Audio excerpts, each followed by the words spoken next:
دریا پار بھی ایک گاؤں تھا، مگر دریا کے اس کنارے سے بس رات کو اس کی روشنیاں ہی نظر آتی تھی۔ اس کی بڑی خواہش تھی کہ وہ دریا پر جا کر وہ گاؤں دیکھے جس کی روشنی ایسے آسمان پر جھلملاتے ہوئے ستاروں کی مانند نظر آتی تھی۔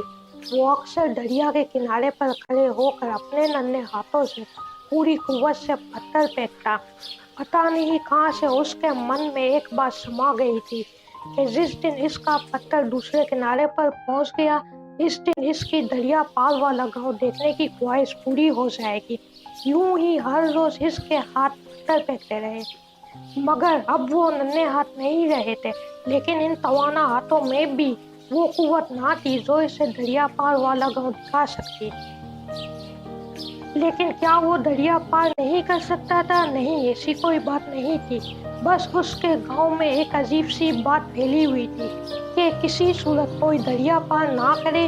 ان کے خیال میں اگر گاؤں کا کوئی جوان دریا پار کر گیا تو گاؤں پر کوئی بڑی آفت آ جائے گی۔ مگر کیوں؟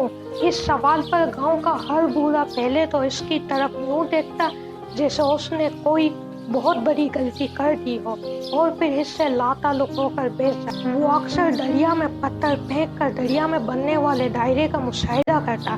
اسے یوں محسوس ہوتا جیسے اس دائرے میں کوئی شکل ہو جو اسے یاد تو آتی ہو پر اس کے کھدوں کا واضح نہ ہو۔ اب وہ اکثر رات کو چھت پر سونے لگا تھا، مگر اکثر ہی رات کو اس کے ساتھ ایک عجیب واقعہ ہوتا۔ جو رات گہری ہوتی اور فصلوں پر اوس پڑنا شروع ہوتی تو اچانک اس کے چہرے پر دائنی آنکھ کے عین نیچے ایک قطرہ گرتا، لیکن وہ شبنم کے قطروں کی طرح ٹھنڈا نہیں ہوتا، وہ تو آنسوؤں کی طرح گرم ہوتا۔ یوں لگتا جیسے کوئی سر جھکائے رو رہا ہو۔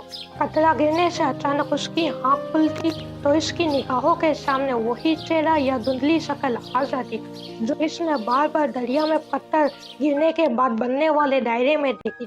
پھر رفتہ رفتہ وہ شکل اس سے دور ہوتی جاتی اور دور کہیں چاند کے پیچھے چھپ جاتی۔ وہ چاند کو تکتا رہتا اور پھر سونے کے لیے جو ہی کروٹ بدلتا تو اسے پتہ چلتا کہ اس کا سارا تکیہ بھیگ چکا ہے، حالانکہ اس کی آنکھیں تو خشک تھی۔ یہ تمام واقعات حیران کن تھے۔ جس طرح گاؤں والے گاؤں میں ہونے والے ہر انہونی بات کو دریا پار والوں کی کارستانی کر ڈالتے، بالکل اسی طرح وہ بھی اپنے ساتھ ہونے والے ہر عجیب و غریب واقعات کی کڑیاں بھی اسی گاؤں سے ملا تھا۔ اب وہ دریا پار والا گاؤں دیکھنے اس قدر شوقین ہو گیا تھا کہ اس نے چوری چھپے دریا پار والے گاؤں جانے کا فیصلہ کر لیا۔ رات وہ جلدی سونے کے لیے چھت پر چلا گیا اور گھر والوں کے سونے کا انتظار کرنے لگا۔ اس کو زیادہ طویل انتظار نہیں کرنا پڑا۔ وہ آرام سے اٹھا اور اپنی چھت سے بائیں باغ میں اتر گیا اور دریا کی جانب چل پڑا۔ آج موسم کچھ عجیب سا ہو رہا تھا، وہ اپنے آپ سے بولا۔ وہ دریا پر جانے والی پگڈنڈی پر چل رہا تھا۔ جب وہ دریا پر پہنچا تو چاند اس کے بالکل سامنے آ گیا۔ اس نے پہلا پتھر پھینکا، وہ چھپاک سے دریا میں گرا اور اب اسے چاند میں وہی شکل نظر آئی۔ اس نے دوسرا پتھر پھینکا، اب اس کے چھپاک کی آواز سنائی نہ دی۔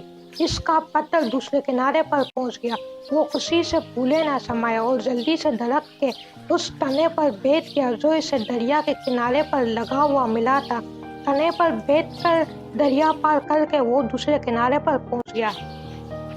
رات کی خاموشی میں اس کے پیروں تلے آ جانے والے پتوں کی سسکیاں فضا کو اور ہیبت ناک بنا رہی تھی۔ وہ گاؤں کی سمت بڑھا کیونکہ وہ دیکھنا چاہتا تھا کہ وہ کون سا گاؤں ہے جو ساری رات روشن رہتا ہے۔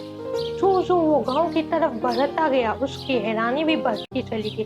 اس کے سامنے لاتعداد دیے روشن تھے، لیکن یہ دیے مکانوں کی طاقتوں یا ان کی کھڑکیوں پر نہیں جل رہے تھے، کیونکہ وہاں کوئی مکان تھا ہی نہیں۔ وہ تمام دیے تو قبروں پر جل رہے تھے۔ وہ حیران پریشان آگے بڑھتا رہا۔ قبروں کے بیچ چلتے ہوئے وہ سوچ رہا تھا کہ ان دیوں کو روشن کرنے والے کہاں ہوں گے، مگر اس کے سامنے تو صرف وہی قدموں کے نشان تھے۔ اچانک اس نے تازہ قبر پر کسی کو جھکے ہوئے دیکھا۔ وہ جلدی جلدی اس کی طرف گیا اور سوچ ہی رہا تھا کہ اسے کیسے بلائے، لیکن اس نے سر اٹھا کر دیکھا۔ وہ اس کی طرف دیکھ رہا تھا اور پھر دیکھتا ہی رہ گیا۔ تو وہ شکل تھی